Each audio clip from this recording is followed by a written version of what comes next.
এই বিলটি যেভাবে দিনে দুপুরে একটা ছল চাতুরি করে একটা জোচ্চুরির মাধ্যমে এই বিলটি সংশোধনী সহ পাস করে নেওয়া হবে।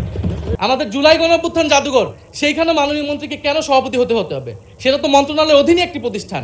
আমরা যে সরকারের বর্তমান সরকারের প্রবণতা দেখছি বাংলাদেশের সকল প্রতিষ্ঠানকে দলীয়করণ করা, সেটারই একটা ধারাবাহিকতা। মাননীয় স্পিকার, আপনি জানেন মাননীয় স্পিকার যে সরকারের অধ্যাদেশগুলোকে নিয়ে একটা বিশেষ কমিটি করা হয়েছিল, যেই কমিটিতে 98টি অধ্যাদেশ সম্পর্কে আমরা ঐক্যমত পোষণ করেছি যে 98টি অধ্যাদেশ অ্যাজ ইট ইজ এটা সংসদে আসবে বিল আকারে এবং পাস হবে।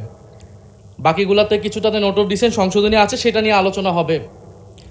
মাননীয় স্পিকার, এই জুলাই গণঅভ্যুত্থান স্মৃতি জাদুঘর বিল 2026 সেটা কিন্তু সেই 98টি অধ্যাদেশের একটি, যেটা নিয়ে সবাই ঐক্যমত ছিল, সরকারি দল বিরোধী দল, যে এই বিলটা যেভাবে অন্তর্বর্তী সরকারের সময় রচিত হয়েছে, গৃহীত হয়েছে, সেভাবে এটা পাস হবে। এখন আজকে যখন এটি পাস করার বা বিলটি উত্থাপনের সময় আসলো, দেখেন আধা ঘন্টা আগে একটা সংশোধনী দেওয়া হলো। মাননীয় স্পিকার, এখানে সংশোধনী যে কেউ দিতে পারে। মাননীয় স্পিকার, যে 98টাতে ঐক্যমত আমরাও করেছি, সেই 98টার প্রত্যেকটাতে আমরা আপত্তি এবং সংশোধনী দিতে পারতাম, কিন্তু এটা আমাদের মধ্যে একটা কনসেনসাস হয়েছিল যে এটা এই বিলগুলো নিয়ে আমরা কোনো প্রশ্ন তুলব না।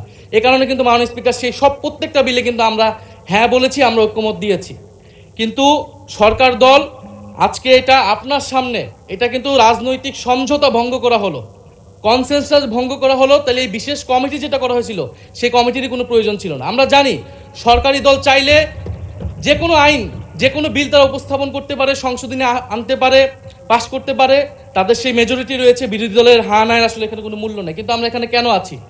আমরা এখানে আছি যাতে আমাদের আপত্তি থাকলে জনস্বার্থের বিষয়ে আমরা কথা বলতে পারি। সেই কথা বলার সুযোগ যদি না দেওয়া হয়, এই বিলটি যেভাবে দিনে দুপুরে একটা ছল চাতুরি করে একটা জোচ্চুরির মাধ্যমে এই বিলটি সংশোধনী সহ পাস করে নেওয়া হবে। মাননীয় স্পিকার, এটা আমরা প্রতিবাদ জানাচ্ছি।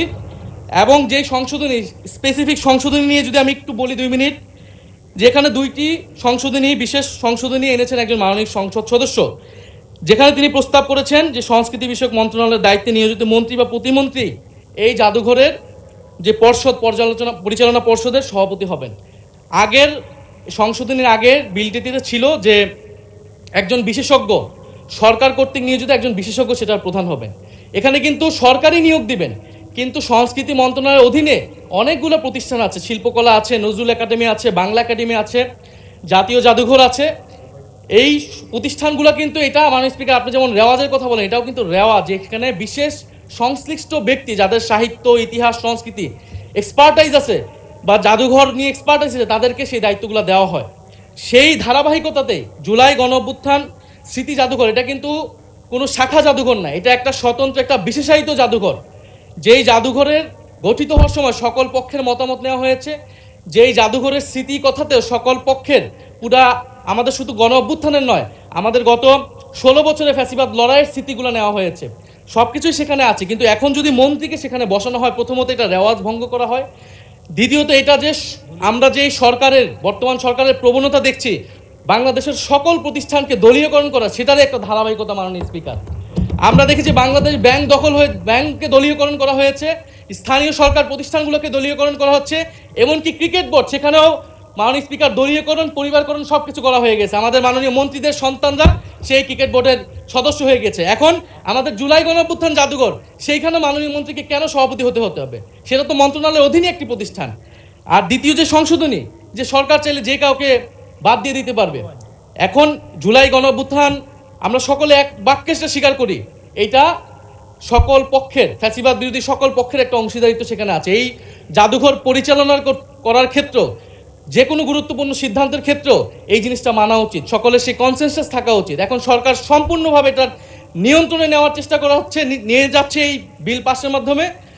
ফলে আমি আপনার কাছে এটার অনুরোধ জানাবো, আহ্বান জানাবো সরকারের প্রতিও, যে সংশোধনী বাদ দিয়ে এটা এখনই যেইভাবেই এটা বিল ছিল, যে ঐক্যমত হয়েছিল বিশেষ কমিটিতে, সেই অনুযায়ী যাতে এই বিলটি আবার পাস করার ব্যবস্থা করা হয় বা সেই অনুযায়ী আইন অনুযায়ী ব্যবস্থা গ্রহণ করা হয় মাননীয় স্পিকার। আর না হলে আমাদের এখানে থাকার কোনো দরকার নেই। সরকারের নজিরবিহীন যেভাবে দলীয়করণ চলতেছেন প্রতিষ্ঠানগুলোকে, আমাদের দেশে প্রতিষ্ঠানগুলো এই কারণেই দাঁড়ায় না, কারণ সরকার, তার দল, তার গুন্ডা বাহিনী, রাজনীতিবিদ সব কিছুকে তার নিয়ন্ত্রণে কেন থাকতে হবে? মাননীয় স্পিকার, আপনাকে ধন্যবাদ। ধন্যবাদ মাননীয় চিফ হুইপ।